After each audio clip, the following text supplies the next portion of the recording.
Welcome to the Interrogation True Crime Stories podcast. All the stories told on this show are either fabricated, alleged, or didn't happen at all and shouldn't be used in the court of law. We hope.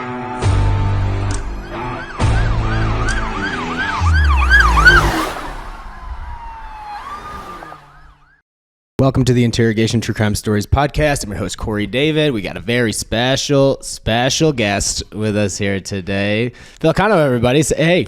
How you doing? Dude, just chilling. Thanks for coming on the show. I know we've been talking about doing this for a minute, but welcome, man. I enjoy it. Thanks for the burrito you brought over. Yeah, man, I have to eat before I do crimes. Before you commit crime. Yeah, you can't be doing it on an empty stomach. That'd be the worst is if you were like in the middle of a heist and you're like, I'm just famished and you faint. Yeah, no good. Yeah, good, man. You gotta hydrate. That's the thing. Even just being hangry in a situation as such, man, is no good. No, I agree. You have to figure most of the people that are committing a lot of crimes, they might not be the healthiest. I don't know if maybe I shouldn't be making that assumption, but it seems like if you are going to be committing crime like a lot, then you should probably be in decent shape. Yeah, I never really see anybody with six-pack abs committing crimes, man. It's usually just in the movies. Yeah. You know, it's all the big heists. Yeah, I never look at a mugshot hardly ever and be like, yo, that's a looker. But honestly, they're the people that might be able to get away with it the most because it's just a very unsuspecting yoga teacher.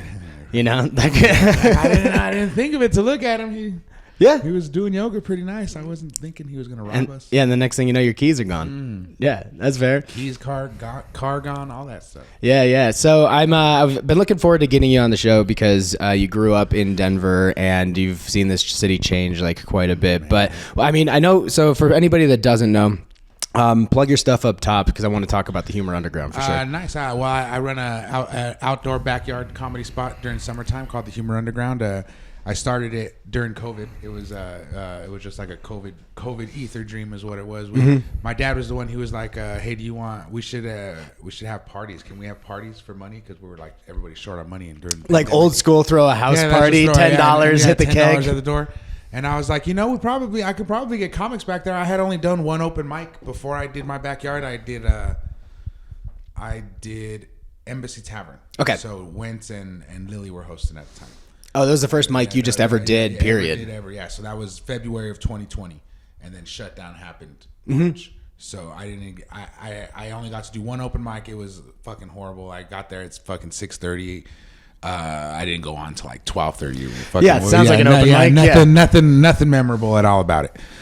But then when shutdown happened, jumped to September. That's when it was in September, and my dad was like, "Do you think we can have parties back there?" And I was like, I bet you I can get a bunch of comics back there. And I made one post on fucking Facebook, and it blew up. That got like 80 comments on it of everybody like, "Yeah, dude." Because at that point in time, everybody was just looking for shit to do. Right? You know what I mean? Like everybody had been so deprived of what they were like normally doing. Because I mean, I remember before COVID. Everybody, it was a whole gang of people that was out every night, and it would be 40 or 50 of us that are bouncing from like 2 to 3, 4 spots in like one night, and we were all just kind of like in it, you know. Yeah. And then when COVID happened, we couldn't do that anymore.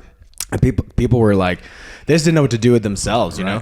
I'd try to be as productive as I could from like 9 to 5. I still got to work a little bit, and then 6 o'clock would roll around, and I'd be like, is this is normal people's lives? Like at 6 o'clock, they're just done and they just watch TV the rest of the day? It was so I'm being post-COVID, I didn't see none of that. It almost felt like I started, everybody reset. So there's a hierarchy in the comedy scene, definitely, but everybody still reset when COVID happened. I think so, yeah. Yeah, so I snuck in at that good time. When I did the backyard, I made the one post on the Facebook, and man, all kinds of people. That next week, I built a stage that week in my backyard. Like it just took the whole week to build the stage, and I built the stage back there. And it's a cool setup, right? And then I come from hippies, so I'm not no stranger to selling beers in a parking lot. You know what I'm saying? So selling crepes, selling grilled cheese, cash or trade, man. Selling dollar string cheeses and shit.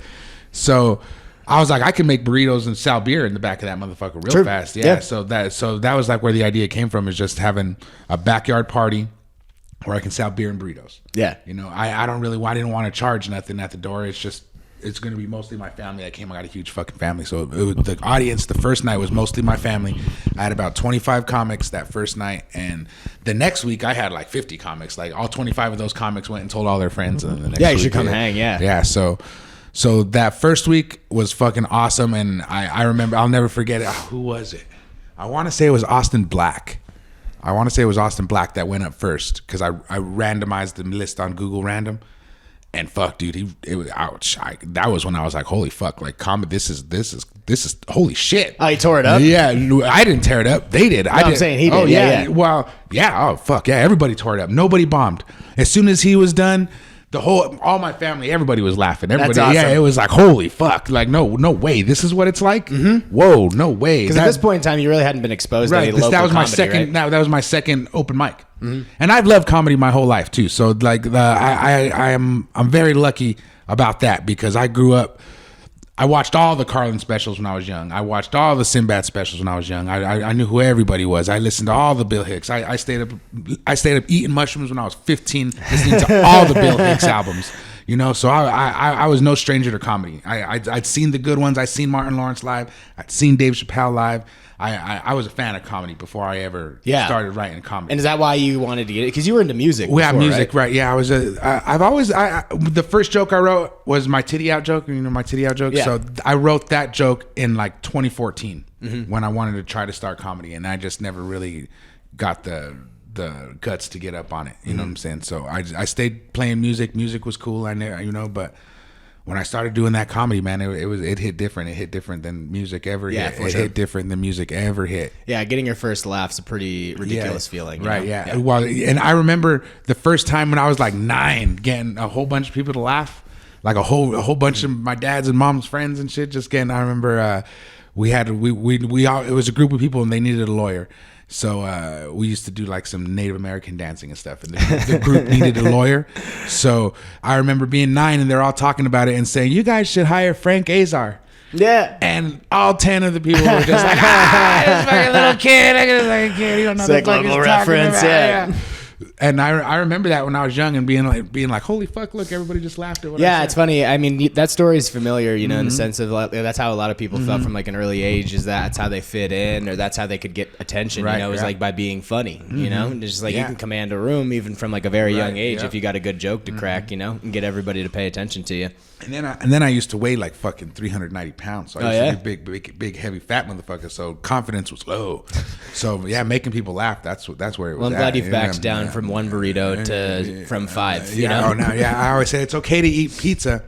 It's okay to not eat with one slice of pizza, not fucking 5 slices of pizza, 18 wings and 2 bowls of pasta. Just a little control, baby. That's all we need. It. Yeah. This much food of whatever it is, a handful of food is all you need to live. Just a cup of a hand of pizza. Right. That's how I like to eat it. Just in a tiny little hand palm like just that. Just this much. So with Underground, like it's a really cool show. You run it like basically at your house, and your family's involved. Like I think that's the cool part about it. Is like your whole family's there. And then I got a huge backyard. Now I got like 80 chairs back there now. So this season I'm heading in there with 80 chairs. Yeah.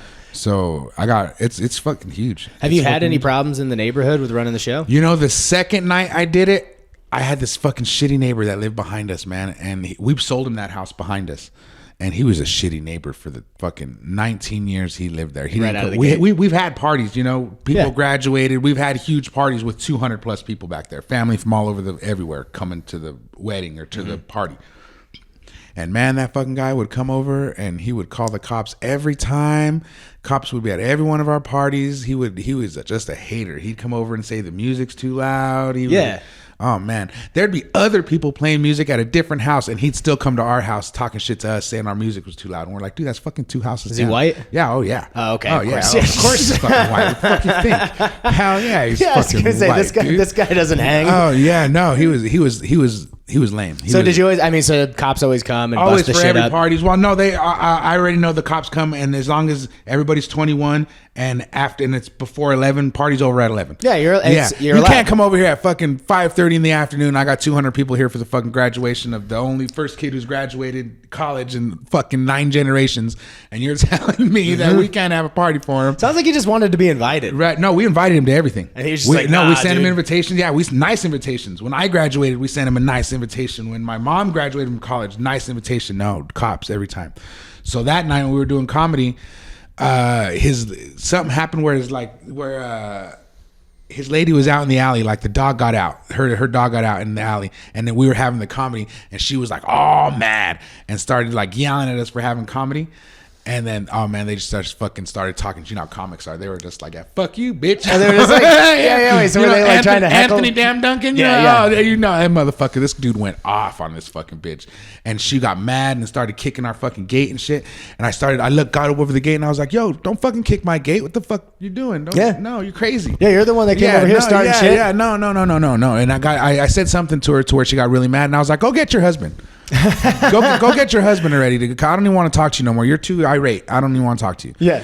And then he came over and he was all fucking mad too. And the comedy's still going on. Mm-hmm. Like everybody's watching. And like comics still like, holy shit. They're trying to do a set. Yeah, these guys are talking to you. It was crazy. And I told those dudes, you never fucking came to any of our parties. You called the cops every single fucking time on us. Well, we ain't stopping more tonight. It's COVID. You call the cops. They ain't going to come. They got other stuff going on. Yeah, this is September 2020 going on right now. The cops ain't coming. No, of course. Fuck off, all the way off. And nobody likes you. Did he keep bothering you guys? Like after that? He moved away. He sold his house 2 weeks later. He kicked this dude out of his fucking 2 weeks later, he neighborhood. sold his house. Now the new guy's there. He's cool as fuck. He loves it. He was there for the Derek Stroop night. It was awesome. It always boggles my mind how people will move to a busy neighborhood and then be upset that people make any noise. Yeah, it's the busiest neighborhood in Denver. How are you going to be upset? I've had that with like one of my neighbors where I was just sitting out on my back porch and he just yelled up we started talking like shit about Trump one night. We were just having beers and just shooting the shit, and all of a sudden I just hear from like one of the backyards, he's just like, will you guys keep it down back there? I'm like, all right, way to just out yourself, buddy. And he starts going off about noise and how I shouldn't be back there, and I have a rule of thumb. I refuse to take shit from anybody that looks like Kid Rock. Yeah. So I'm just like, nah, bro, this ain't happening. Yeah. It was also during COVID. I'm like, dude, it's fucking and it's outside, it's 10 o'clock, you know. I'm just like, there's only so much joy that any of us are getting in the world right now, and you're still the one that's gonna like leave a bad review at a restaurant because the service wasn't great, during the pandemic. Dumb. People are so fucking selfish and silly, man. But it's just like, go live in the country, right? After that, I haven't got no complaints really at all. I invite all my neighbors. I give them for the first Friday shows. I go make sure I put like a guest pass on everybody's door. So that's dope. So the neighbors all come for free. Everybody's really been really enjoying it. And man of the streets. Now the only way somebody's not going to enjoy it, somebody's going to have to complain for the shit to get shut down, or they're going to have to send somebody in to say that you can't have parties back here. Yeah, because all your parties, in essence, like as long as it's just a house party. It's just a house party, right? So the most I can do is become a nuisance of having a house party. Yeah. But somebody has to be hating on me for having a fucking house party. Everybody who just moved in, they know where they moved. Mm-hmm. You know what I'm saying? It's loud as fuck all night, every night. Also, I love that it is like the inverse of what comedy usually would be at a house party. You know what I mean? Because if you're throwing a party like and it's specifically for comedy, great. Right. But I feel like everybody's worst nightmare is like just a regular ass house party, and somebody's like, "Go do some stand up." No, that's horrible. Huh? No, it's like sneak attack. Just kind of like, all right, everybody, pay attention to me for 15 minutes. I know y'all were having a great time. I hate it when people do that shit. You'll be like hanging with like just friends or whatever, family. Do your set. Do a set. Absolutely not. How about I could talk shit about you right now and make everybody laugh, but I ain't gonna do my set right now. Yeah, no. How about you come pay the $10 that I have my $10 show this weekend and come check it out. Yeah, come support. Come to an actual comedy show. Yeah. I wish there were more house party shows in Denver. It sounds like there used to be, like before both of us started here.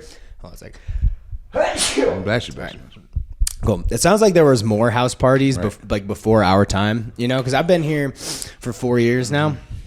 And it seems like a lot of like right as I was coming in, a lot of the old guard in Denver was kind of like passing, not passing like away, but just kind of like transitioning out, or maybe all the old haunts like weren't around anymore or whatever. So it was kind of in a state of flux where like a bunch of new people were coming up, new venues coming in and shit. And I think that the fact that you run a dope house party show, man, is really cool. It's just like because there's enough clubs and there's enough brewery shows where it's in a contained environment. But you also are the one crazy thing about it is when we were all doing outdoor comedy shows, and I know I've told this story on the show before, so I'll keep it brief, but like you're just vulnerable to the elements, crazy neighbor that's just like gonna come yell at you. I had a rain show for one of my variety packs. It fucking rained hard, and I got a nice tent. But man, it rained hard, and I wanted to stop it. There was a lot of people there, and I wanted to stop it. And I even went up. I was like, does anybody... I don't even know why I asked. Does anybody want to stop? And everybody was like, no! I was like, you guys want to keep going? I was like, yeah! I was like, oh, fuck. All right, we'll keep it up. I guess then Ali Kareem, you're next. Go on. All right, get the hell up there. Yeah, I mean, because I had we were doing a parking lot show one time. I had a gun pulled on me because like somebody wasn't even at the show. But when you're in a parking lot, you're just like you're susceptible to everything that's happening in the world. You're not protected like at all. So yeah, it's crazy. The fact that you haven't had a lot of incidents is pretty. Yeah, dope. no, I'm lucky enough to where I've been in the neighborhood in that on that same block for the last 40 years. So. So the neighborhood alone, we've been in the neighborhood 5 generations. My grandmother, the house that my grandmother owns, that's on 27th and Champa, they've owned that house since like the 40s. Wow, so, that's crazy. Right? Yeah. Yeah. So they were like they've been here longest time. So we have deep roots in the neighborhood already. So everybody already knows that that's the house where the people who've lived here for 40 years is. Yeah, put a little respect on it. Yeah. So everybody knows they've only been here for 5 years. Who's the oldest person on the block? Those guys are right there. Yeah, for sure. So it's actually been very inviting to all the new people in the neighborhood because they know that we have been there forever, and they do just want to come hang out and say these are our neighbors that have been here forever. They know they know what happened. They know gentrification's a real thing, and they can't help it. It's just that's where they moved, and that's what it is. They didn't know what it was, but it's cool that they do want to come hang out and kick it with us and have a good time. It's I usually do the news stories second, but I just because we're already kind of talking about it, I figure we'll get into like whatever story you'd like to share and kind of talk about like your neighborhood as well. So like from what I know, crazy. Again, I come from upstate New York. I've only been here 4 years. Everybody always tells me that like the Rhino neighborhood, 5 Points. How do you refer to it first and foremost? I always say it depends on what year you moved to the neighborhood as how you describe it. So like just like a classic person in the neighborhood, just call it the East Side. The East Side incorporates the 5 Points and Curtis Park, and Rhino never really had a neighborhood. It was just like those were all like literally just like abandoned buildings and shit. It was all just industrial, right? Like there was no reason to go there. It wasn't a neighborhood. Yeah, it was just the industrial area. Mm-hmm. Yeah, there were the train tracks and shit. That's the tracks and shit. On the other side of the tracks of the river was Globeville, but there was that river north. That they just made that shit up. Well, that's so. And anytime you're changing a neighborhood, you got to give it some kind of a catchy name, like Rhino or Anal or something like that. Yeah, was it South Park? They say Shitty Pata, shitty part of town, and that episode of South Park is about Rhino. It's about your neighborhood. Yeah, that's Rhino. The Shitty Pata on South Park is Rhino neighborhood. How would you describe Denver as a whole, like even outside of your neighborhood, like back when you were a kid? Because I've like had this weird perception of this place that it was kind of like industrial, blue collar, kind of nondescript, which always baffled me because it's been a city by the mountains for a long time. I always say it's like the perfect mix between big city and little tiny town. So there's really cool stuff to see in the city. It's a big city. It's a city. But then after at 2 a.m., bars close. By 3, the place is asleep. Yeah, the whole town's fucking asleep because it's still a little small mountain town where after fucking 2 a.m. Everything's closed. Yeah, with late night food options. Nothing to fucking eat. Yeah, late night food options are terrible. Yeah. There's nothing to eat past fucking 2 a.m. Past midnight, but past 2 a.m. for sure. There's nothing. There's 1, maybe 2 places that are open, and they're not great. So like in the 5 Points and Rhino neighborhood, like 5 Points and Curtis Park neighborhoods, from what everybody always tells me, is like it was pretty rough. Yeah. Highest murder rate in all of Denver was on that same block. I mean, so what was it? Was it just like a lot of drugs? Was it a lot of theft? Was it just like a poor part of town? Yeah, drugs, theft, gangs, all that shit. And then people say like, you're not from Chicago. Chicago's worse, or you don't know what it's like in fucking the Bronx or whatever. And it's like, yeah, dude, I don't. I was just raised in this neighborhood, and from what I saw, it was pretty fucked up. Yeah, it doesn't make the bullet holes in my car any less real. My friends were murdered when I was a kid too, man.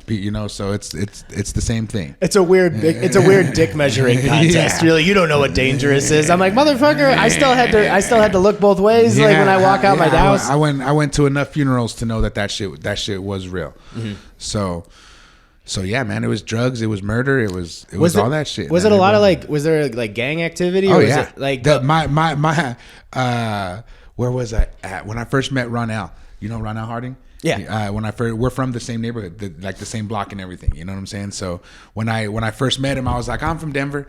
And he was like, what part of Denver? I was like, I'm from, Curtis Park, 5 Points. And he was like, oh, no way, what part? And I was like, I'm on 34th and Curtis. And he was like, oh, Garden Block. And even when he said it, I was like, brought it all back. Yes. What's Garden Block? That's the block that I live on. So, okay. But why, quote unquote, for lack of a better term, that's the gang. Oh, okay. Yeah, that's what I don't know. Yeah, but I'm curious.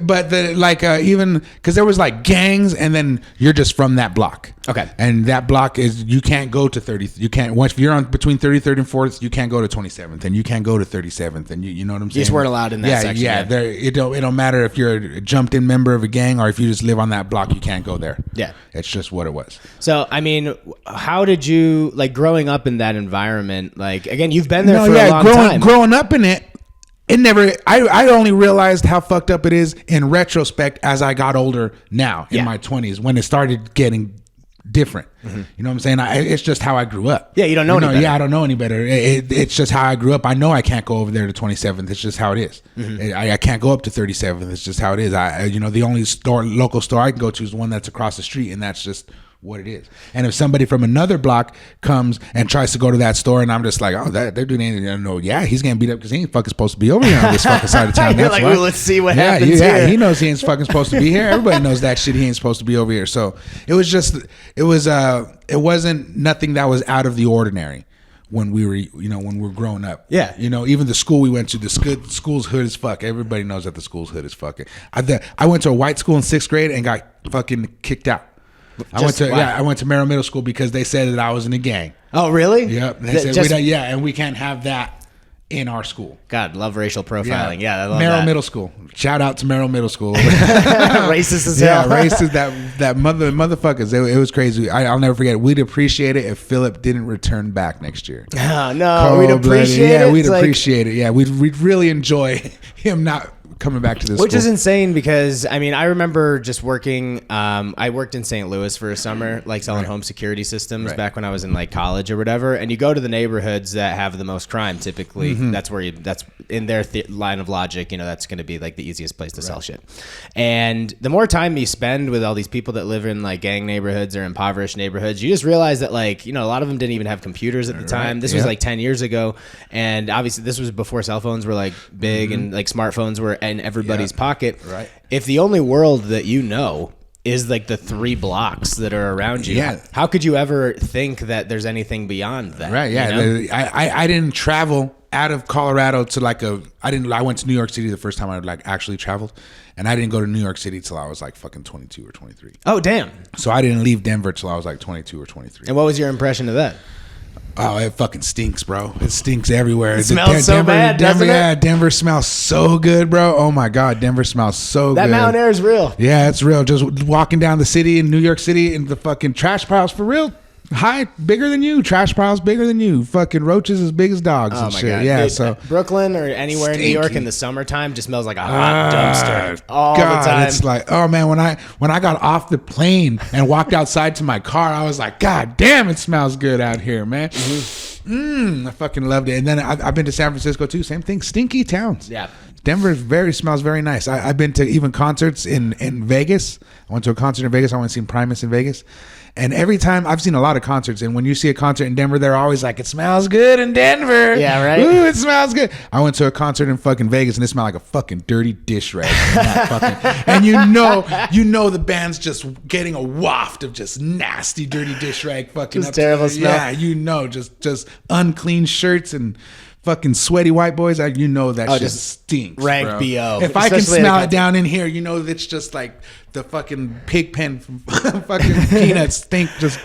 So yeah, man, Denver smells very nice. Denver's a very nice smelling city. Except when you get that unique mix of the Purina factory and the blood from Greeley. Right, but like on the right day. Yeah, that still don't got nothing on that hot garbage that's in fucking, and you kind of get used to it. Right, yeah. So growing up in that neighborhood, you obviously seen a lot of shit change. Oh yeah. Like, so what was it like for you and maybe like your friend's family or whatever when weed was legalized? Like, how did that change? Because all of a sudden it went from like, obviously people have been buying weed forever, and it all of a sudden went from like buying it from your dude down the street to now there's like a Starbucks, native roots on every corner. What was when it first started, what was cool is I'd been selling weed my whole life already. Yeah. So I had already had a good strong following of fucking the guy that you go to their house to get some weed from. Yeah, you're the dude. Yeah, so when I started growing, I think the Green Rush happened. I think I want to say like 2008 or 9 when dispensaries got huge. Yeah, and I've been growing weed since about like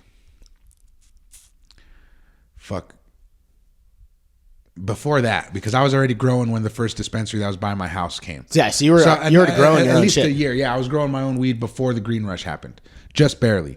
So I had weed to sell when the first dispensary happened, and when the first dispensary came, I remember it was called Elevated Medicine. It was right across the street from where the Comedy Lounge is now. You know where the Comedy Lounge is? Yeah. It was right across the street from that. And I was like, I'm gonna go in there and see if they want to buy some weed. Oh, really? Yeah, I was like, fuck yeah, I'm gonna go farm to table. Yeah, I'm gonna go, Dad. I told him, Dad, I'm just gonna go walk in that motherfucker and see what they say. Because at that point, it was there a was lot no of regulations, nothing. Yeah, no zero regulations on anything. I went to when they said dispensaries, I went to the city and county to open up a dispensary when that first happened, and I was like, I want to open. They were like, we have no paperwork on that. And I was like, no paperwork. They're like, yeah, we got no paperwork on medical marijuana dispensaries. We got nothing that says regulations. So how are these places open? No, wait, this was when it first happened. Oh, okay. So when it first happened, when they told me that, my brain didn't even click. And what they were telling me is you can go to your house and put a sign outside of your house and say you sell weed. when weed first got legal, when dispensaries first got legal here in Denver, you could literally put a sign on your front of your house and say, I sell weed, and you can sell weed. No way. Swear really? to God. It was that Wild West? It was that. It was just like that. I went to the city and county. They're like, we got nothing. No regulation. There's no paperwork. I didn't understand what they were saying until later when I seen other people with a fucking sign on their fucking house saying I sell weed. And I was like, no fucking way. That's what that meant? Because you could have been doing it the whole time. Yeah, I could have been doing it the whole time.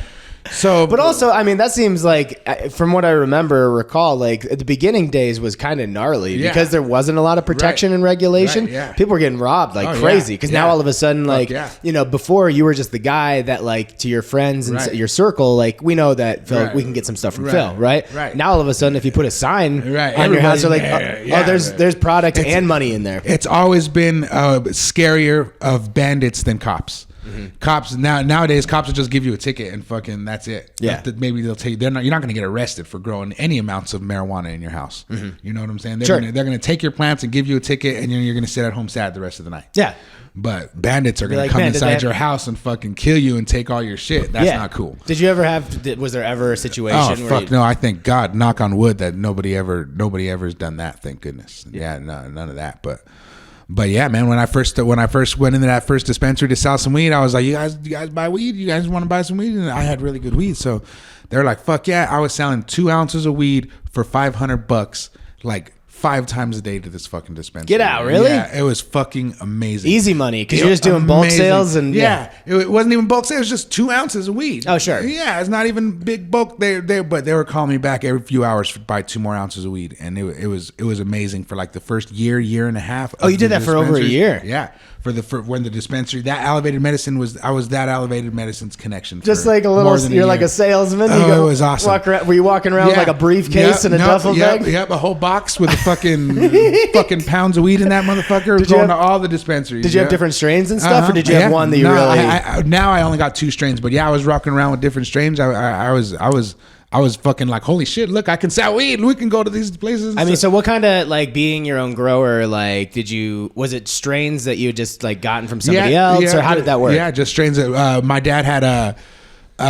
jars of seeds. So when we first started growing, we just fucking, all his seeds he ever saved from good weed, we just started fucking popping them and seeing what grew. When we got our first light, we were just like, fuck it. We didn't even know what we were doing. Sure. Yeah, we got one of my other brothers came with a grow light, and he was just like, here, look, I got this. I got it. Here, you can have it turned on. This is the ballast. So really just started like with, you weren't a green thumb. You didn't do a lot of gardening otherwise. Yeah. It's taken me a long time to get the weed that I got that's as amazing as it is now. Yeah. So when things started to when did that like relationship with the dispensary kind of start to shift? I would say like about 2 years in, a year or two in, when more of the regulations started coming in, like even like about 2 years in when they started saying a place has to grow 70% of the weed that they sell has to be that, and then the other 30% could be outside sources, but then they got to be reliable sources, and then they have to have all the government has to check, and then they got to have tax numbers, and they started getting all that stuff, and then I'm just like, dude, I'm used to just being not having all that. So. Mm-hmm. Was there ever a point where you wanted to just open your own? Oh, like, I mean, but fuck, man, the investment. It's the same thing with the investment and opening up a dispensary. I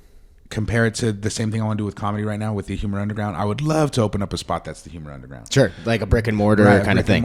But fuck, dude, I mean, I'm better off staying literally underground where I'm doing it right there because I don't have nobody, no overhead. I don't got it. You know what I'm saying? Everything that I sell's donated. My beer's donated to me from a cousin who works in a fucking distributor. Yeah. So they just donate. They donate it all to me. So I mean, all that stuff. It's just so hard to open up a real spot because you got to go legit when you do it, and you got to have all the kinds of paperwork and all kinds of fucking oversight. And it costs a lot of money to start a grow, like a legit grow. And then from what I've heard, business, from what I've heard, like one of the biggest problems with legalized weed is like the taxes on it for the businesses, or isn't there like a huge percentage that they have to take? It's like 24 or 25% and shit. It's insane. It's crazy. It's crazy. So I mean, it's gonna happen with mushrooms next. It's gonna happen with mushrooms. Oh, I think so too. Yeah. Right now, it's like mushrooms. Right now is how like right when weed got decriminalized, it was about like 2 or 3 years before it was legalized with dispensaries and all that shit. So that's about when I started growing, is when it was decriminalized. Yeah. And so that's the same thing with mushrooms now. Mushrooms just got decriminalized. That was about the time that I got in on growing weed. So you think? So I've thought about starting to grow mushrooms, but mushrooms are, it's like weed, you can smoke it and you want to smoke some more and it's cool and everybody's all happy, but mushrooms is like a whole fucking trip, and somebody will eat some mushrooms and then they won't eat no mushrooms for like another fucking 2 and it's a months totally different grow operation. Yeah. You know, it's a totally different thing than growing plants. Right. I know people that get into it, and I mean, if something gets infected, I'm sure weed plants are the same way, but I feel like with mushrooms, it's like it has to be in the super contained, controlled environment, or otherwise the spores get all fucked up. And it's not clean no more, man. But it is insane how much like mushrooms are everywhere in this town. You know, everywhere. Yeah, it's crazy. My brother, he works at a guitar shop, and they gave him fucking mushrooms as a tip. Yeah. People just have it laying around. I just got some the other day. I've got this jackhammer of a mushroom sitting in my room that I gotta go grind up because I think it's good that more of these things are being legalized and decriminalized and stuff, because if people want to do drugs, just let them do it. You know, you shouldn't have to go to. We shouldn't be populating the prisons with people who just want to do drugs. Oh, absolutely not. And it's insane how like I'm sure it's got to drive people crazy that are locked up still for like weed or whatever. And now all of a sudden there's like a dispensary right next door to the prison. It's like, hey, you guys just got out on your weed charges. We've got some fine joints you can get for $2 over here. It's insane, dude. So with that, so the neighborhood itself, like you guys have been there for 5 generations. Obviously, like it's one of the cooler, hipper neighborhoods in town now, right? Like, how has the crime kind of like changed? Has it gotten worse? Has it gotten better? Is it about the same? Or like, how is it different? I mean, I guess it would be more sporadic and not as violent, I would say. There's not murders anymore. You know, it used to be the highest murder rate in all of Denver was that square block that I live on there. So there's being a 300-pound kid, you're a pretty big target. Big fat kid. Everybody, trust me, everybody in the neighborhood knows who I am. You can't run, and you're just the biggest thing somebody can hit. Yeah, it's crazy in that neighborhood. It's crazy in that. And you walked away unscathed. Relatively, just mental abuse. Of course, trauma. So, I would say it's less. It's definitely less violent than it used to be. There's not people selling drugs on street corners as openly. There's still like homeless people on the street corners and shit, but I wouldn't necessarily. It's not like how it used to be with like crack dealers, and drug dealers standing on the block, like really dangerous people. Like literally standing on the block, and you drive up and you sell them drugs, and then the next car, and the next car, and the next car. Like it was a straight drug neighborhood, like in the movies and shit. Oh yeah. So there's no more of that. But there's still a lot of like car thefts. Everybody gets their fucking cars broken into in that neighborhood. My car's been broken into fucking 3 times in the year.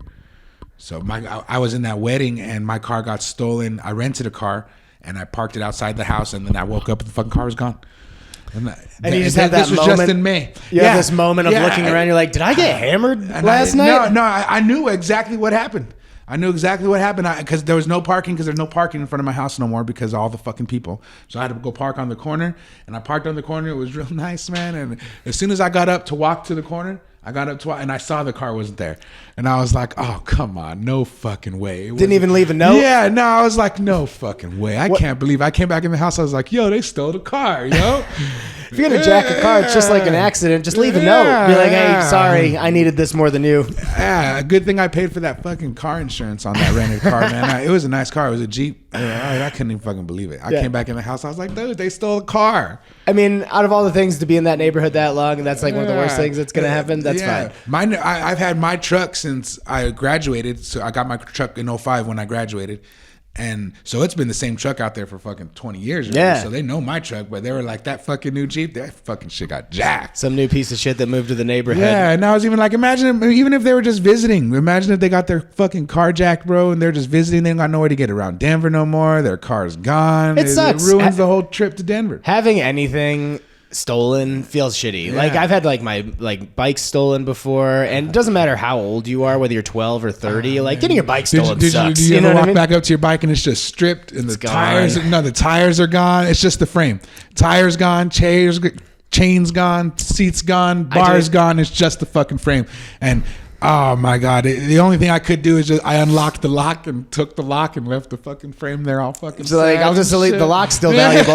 Yeah, I took the lock all sad and fucking bike's all broke down. It was fucking lame. You're like, well, at least the lock works. Yeah, I made that mistake when I first moved here, dude. You got to figure, like, I was living in a pretty small town, like before I moved here, Saratoga Springs, about like 30,000 people or whatever, and you didn't have to think twice about like it's kind of I don't know. I don't know what to compare it to out here, but I would ride my bike around all the time, like go out to the bars. I'd lock my bike up overnight, and I'd go get it the next morning. Not fucking here, dude. I did that one time. I did that shit one time. Everything was gone off of it. I mean, it's my fault, but I hadn't really.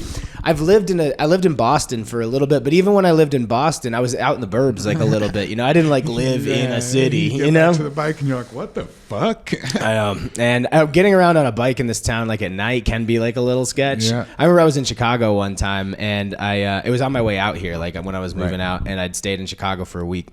And I was riding my bike around the city, and one night I was like, it's probably a little too late, and I was a little too drunk to be doing that, especially like I don't know what I'm doing. I don't know where I'm going.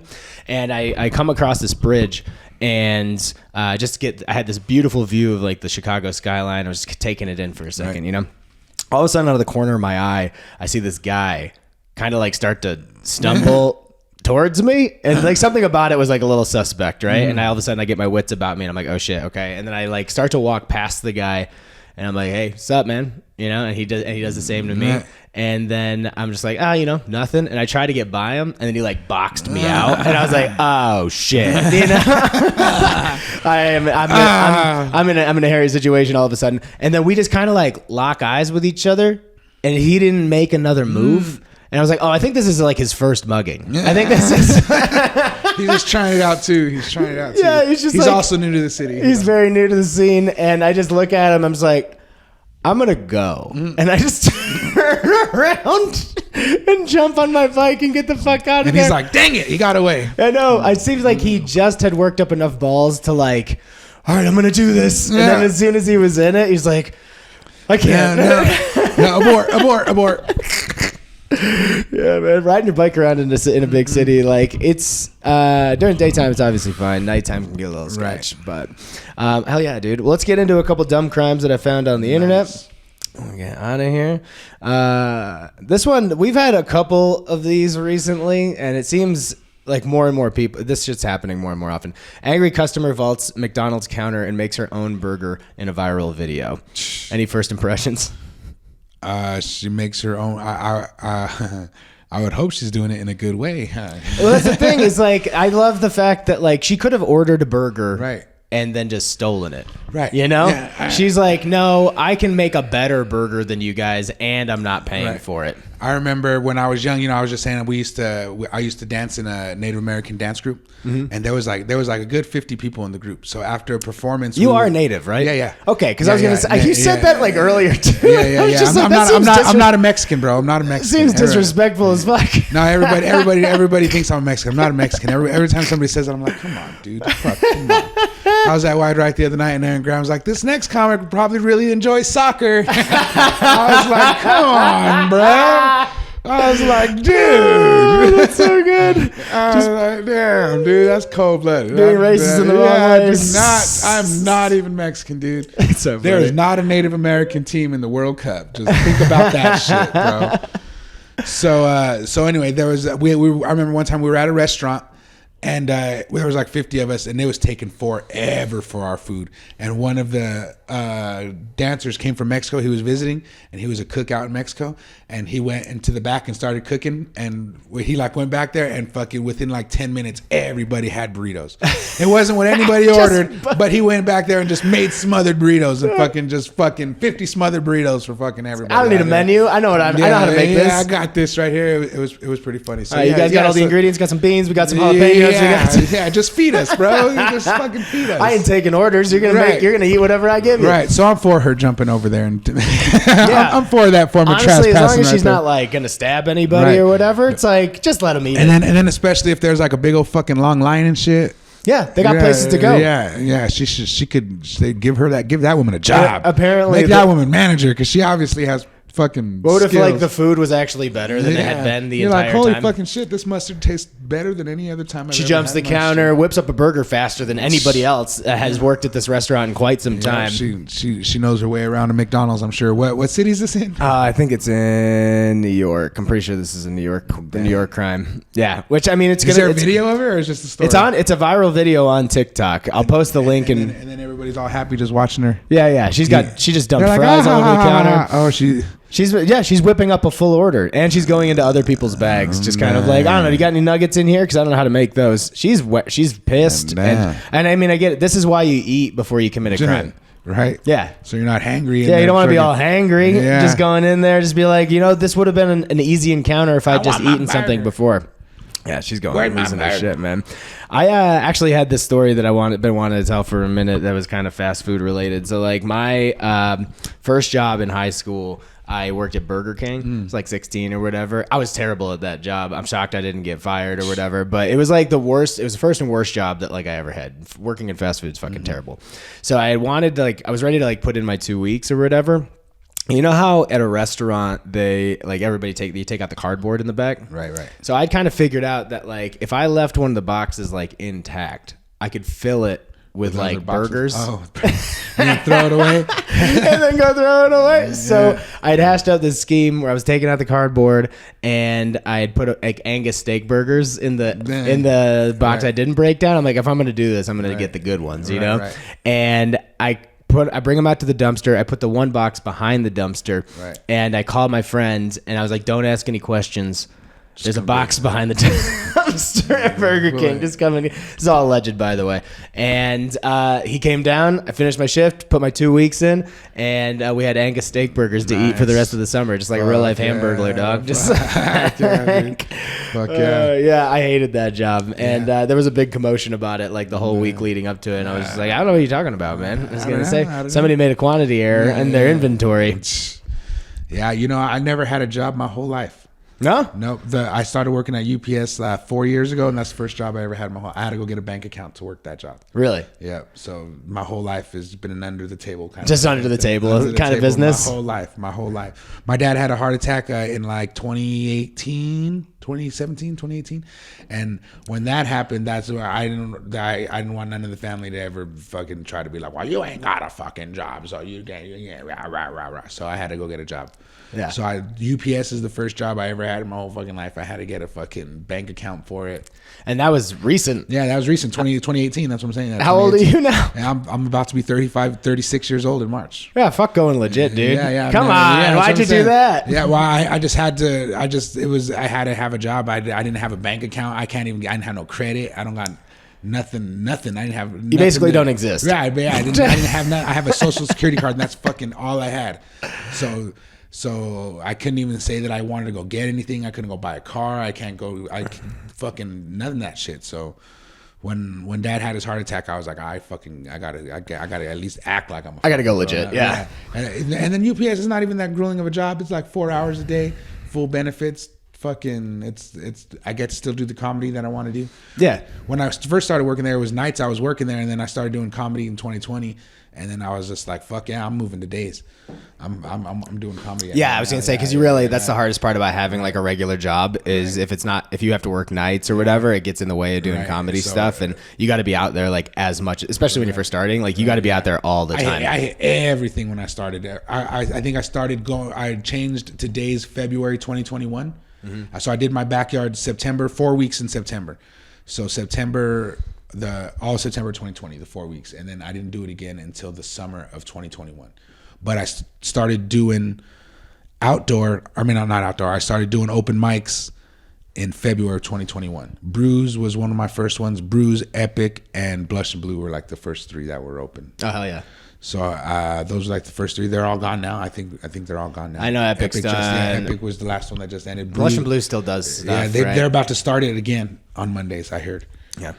But yeah, I hit everything. I still try to hit at least 4 or 5 open mics a week. Yeah, I try to hit the weekends. I want to go see everybody's shows. I used to do the open mics too, but I want to see everybody's shows. Yeah, you're either on a show or you want to go to somebody's show. Yeah, it's just totally different than seeing somebody on their open mics. Mm-hmm. It's especially if I'm gonna be booking for the backyard. I want to make sure that I see everybody's show sets. Yeah, and I've always been very adamant about like open mics are for you're supposed to be working shit out. Yeah, like I'm not a huge fan of like people that just try to be good open mic comics. It's like, no, I'm here to like see if these words make sense and if people find like just this idea funny, or I'm trying to find like, you know, I wrote 20 jokes about this thing. I'm trying to figure out if 2 of them are good. You know, I'm not doing a regular set. Right. You know? I'm also not gonna like try to be the hero in this room. You know, it's like, no, I'm here to do a job, and that way I can translate that to like the actual paid gigs on the weekend. Right. Yeah. So it's even hard to book on an open mic. You know what I'm saying? Like for me to go to an open mic and see who I want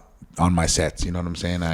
So I got to hit the shows. So Thursday, Fridays, and Saturdays, I've been trying to hit most of the shows that are around town. Yeah. Now, before we wrap up, when's Humor Underground going to be kicking off again? I know it's the winter right now. May through October, and we're going to be doing first Friday shows May through October, and then every Saturday will be the open mic. And where can people find info about that? Instagram, Facebook, The Humor Underground. Hell yeah, dude. Yeah. All right. Well, thanks for joining the show. For sure, man. Really nice talking to you. No problem. Very interesting shit. If you are interested, don't forget, if you do listen to the show, please like, review, subscribe on all the stuff. It all adds up. Go to the YouTube page. We post clips for like the live show and stuff like that on there. If you want, go to www.coreydavid.com for all my upcoming tour dates. I just booked some stuff in Houston, Albuquerque, Pittsburgh, Tacoma. So I'm going to be on the road a lot this year. So go to my website if you need more details about that. Don't forget to follow Interrogation True Crime on Instagram and TikTok, and go to the YouTube page. And we will be doing a live show of Interrogation down at the Secret Group